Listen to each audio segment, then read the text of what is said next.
Keep on seeking first the kingdom, and all these other things will be added to you. That's the New World Translation version of Jesus' words in the Sermon on the Mount, and which I took very literally for at least a dozen years. I have to say it's a recipe for poverty, in my experience. It meant on practical matters I let things happen to me, and I focused on the preaching work and my duties in the congregation, and believed, I prayed really, that if I did that my physical needs would be taken care of. By 1998 I've been doing this for 12 years. My wife at the time, Lorraine, also believed that. She didn't work. I was suffering badly with Crohn's disease, had recovered from major bowel surgery and was struggling, doing a very physical job like window cleaning, to earn enough to cover our needs. I remember some weeks only earning £10, and even half an hour of work would be enough to finish me. So I knew that my computing skills, which had been purely as a hobby and sort of on a voluntary basis, could be the key to something that would allow me to earn money with my health. When I asked about getting into that, I was told I'd have to lie about my experience, so that shocked my principles and I gave up. In any case, I had no qualifications, I wanted part-time work from home, and I had no commercial experience. So that was a non-starter for any agencies, which was the usual route into software development. They wanted full-time graduates with experience. So that was where I struggled on for a few years, really very passively and doing nothing.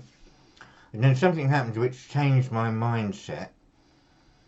And part of the regular activities of the witnesses at the time was a meeting where everyone in the congregation could have a part and you could give talks. And a set of talks came round which each week would have a Bible character and a theme, and you could work up the rest. I was given one where the character was Jochebed and the theme was Trust in Jehovah and do your very best. Now, I'll give you high marks if you know who Jochebed is, because I've asked a lot of people, including clergymen and Jehovah's Witnesses, and no one can remember, but that's the name of Moses' mother. And it's the second part of that hit me, do your very best, because really in terms of seeking an appropriate career, I'd done nothing, and in fact it's really been discouraged. Seeking a well-paid job, seeking a career was strongly discouraged among the witnesses. So, do you know the story of Moses? Just to refresh you if you don't.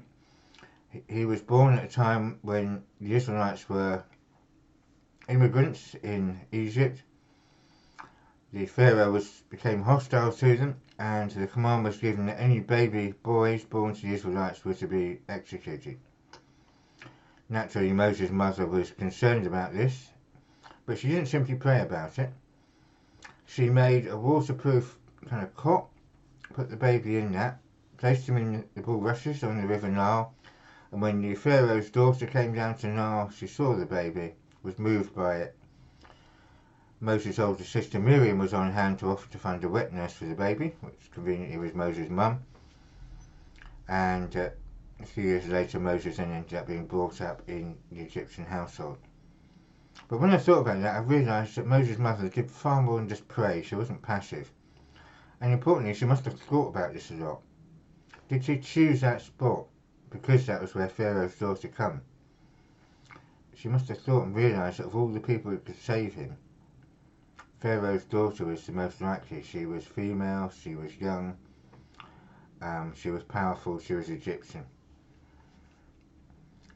And I realised, yes, we've got a very powerful brain, and if you believe this is from God, and I'm not saying that now, but if you do, it'd be like giving someone a car and them constantly asking you for lifts. We have this. It's the most complicated thing in the universe that we know about, in the physical universe. So we're expected to use it. So that was a game changer for me. I built quite a nice system organising the territory for the foreign language group I was in. We focused on preaching to Gujarati speaking people. And Clive Wren, who had built the system for me, was the main user, said to me, you should talk to my dad, he might be able to help you. I didn't know his dad, but he was called John Wren, and he trained people for career changes. He was by this time in his 60s. So in the past, that kind of lead I would have ignored and thought, no, I don't want to bother the guy. But because I know how to be proactive, I did ring John up, and he gave me excellent advice. He helped me to see that my shortcomings could, in a different light, be positives. So, for example, I wanted to work from home. Well, fine, then they don't have to give me a desk, I don't need a computer, I don't need all the software, I'm ready to go. So for some people, that could be an advantage. Similarly, part-time work, they don't have to pay me a full-time salary.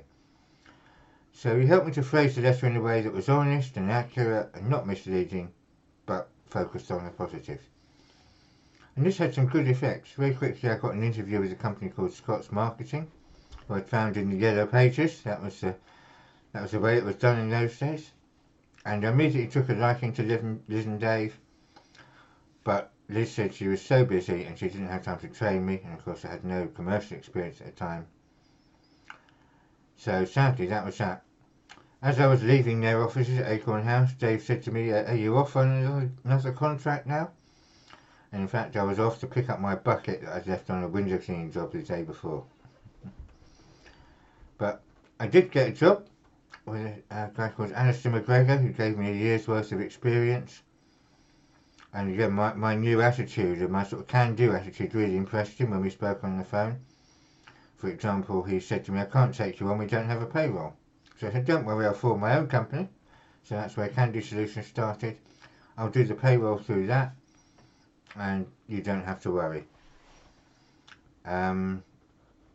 When his work started to dry up, I said to him, should I look for something else?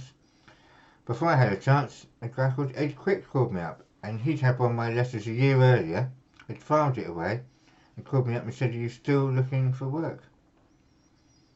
So he took me on. That was a very interesting project through a subsidiary of Marks and Spencer's.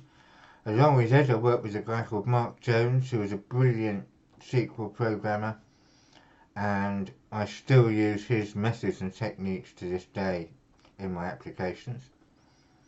When that project came to an end, I started all over again and wrote out another batch of letters, this time 2 years in. I wrote to Scott's again, they called me back in again. By this time my experience was just what they needed, and I started working for them as a freelancer at first. Another one who responded was a guy called Stuart Lloyd, and first of all he got us to do a couple of jobs which Lorraine helped me with, installing network cabling overnight in offices. It was difficult work, but at the end of it we said to Katie, Stuart Lloyd's wife, what I'm really after is programming work. She promised that Stuart would keep his eyes open, and true to his word, Stuart over the years found me one client after another. And directly or indirectly, that's been the basis of most of my business over the last 20 years. So really those letters that John got me to write have proved to be valuable. And it's a bit like the analogy of, give a man a fish, you feed him for a day, but John taught me how to fish. And he's fed me for these last 20 years.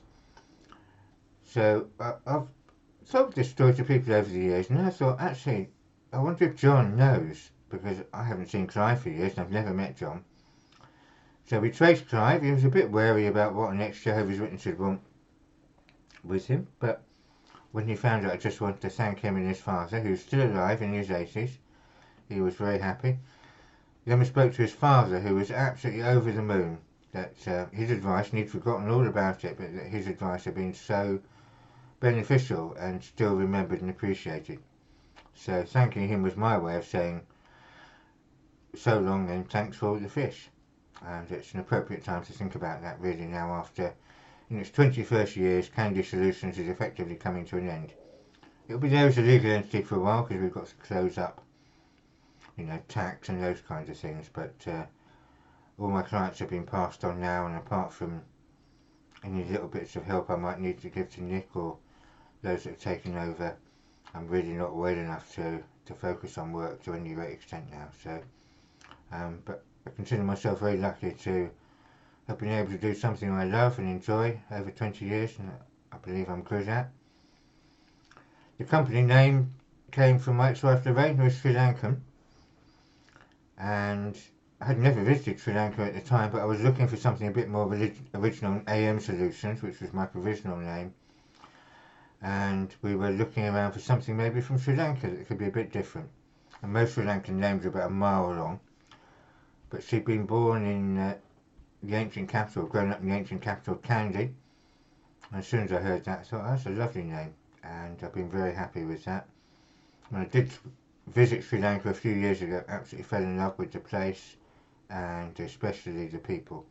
And just sad really that I never got to live there. My health rather precluded that. But yes, thank you once again for all those that have watched my videos.